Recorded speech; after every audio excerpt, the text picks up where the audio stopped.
Je m'appelle Pierre Rabhi, je suis actionnaire du groupe Popal Énergie et récemment j'ai décidé d'emprunter non pas de l'argent mais le chemin de la sobriété. J'ai eu la révélation cet été, en ce saint mois d'août, les résultats de la société pour le premier semestre 2022 sont tombés, 18 milliards de bénéfices et même s'il ne m'en revient que 90 millions sous forme de dividendes, eh bien je pense que c'est assez. J'ai écouté mon cœur et j'estime que si on tient compte de la flat tax à 30% et de l'abattement sur l'IFI, c'est une somme largement suffisante pour mener une existence décente. Un actionnaire comme moi se doit d'être exemplaire aux yeux de la société, savoir dire stop, sinon c'est comme ça que les assistés vont en demander davantage, on les voit déjà là, et ma prime de rentrée, ces obsédés du livret A, ces requins du LDD, sans parler des professeurs et des soignants qui vont réclamer plus de moyens, plus, toujours plus, ce culte de la quantité m'écœure. Mes sœurs, mes frères, je vous montre la voie.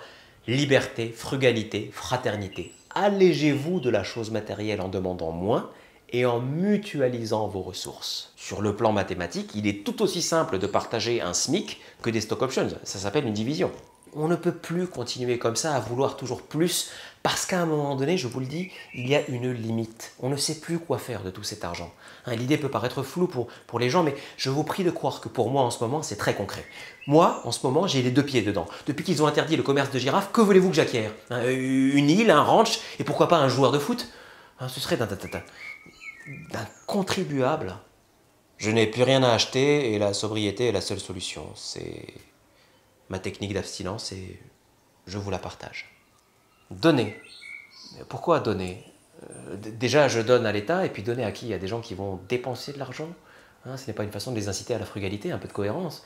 Et puis donner, c'est donner et reprendre, c'est voler. Bon, aucun rapport, mais un peu de gratuité, ça fait pas de mal dans ce monde régi par le fric. En tant qu'actionnaire militant, je prône une conception de l'argent plus poétique. Parfois, je contemple mon compte en banque et je vois la mer. Ce bleu immobile, ce bloc statique qu'il y a 2 mois encore, je nommais vulgairement capital.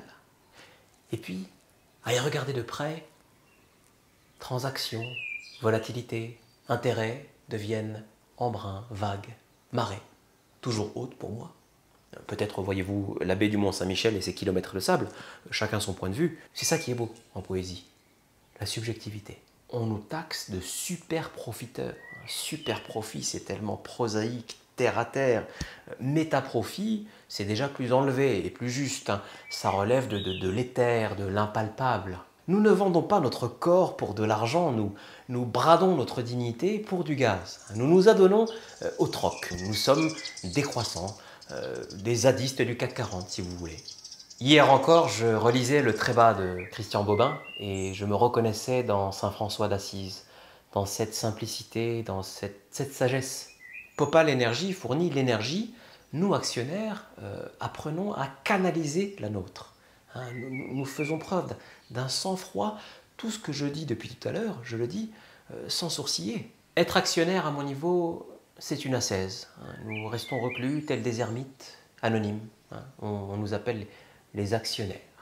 Il n'y a pas moins dans l'action qu'un actionnaire. Nous sommes l'axe immobile autour duquel le monde tourne. Nous sommes le centre de tout. Nous sommes une abstraction, proche du ciel, supérieure. Cette distance avec les humains m'aide au quotidien. Je suis dans une relation de symbiose avec cette espèce humaine si attachante. Tel le pique-bœuf sur le dos de la girafe, je la libère du poids de l'argent sous lequel elle ploie et en échange, elle me nourrit, en attendant de pouvoir l'acheter.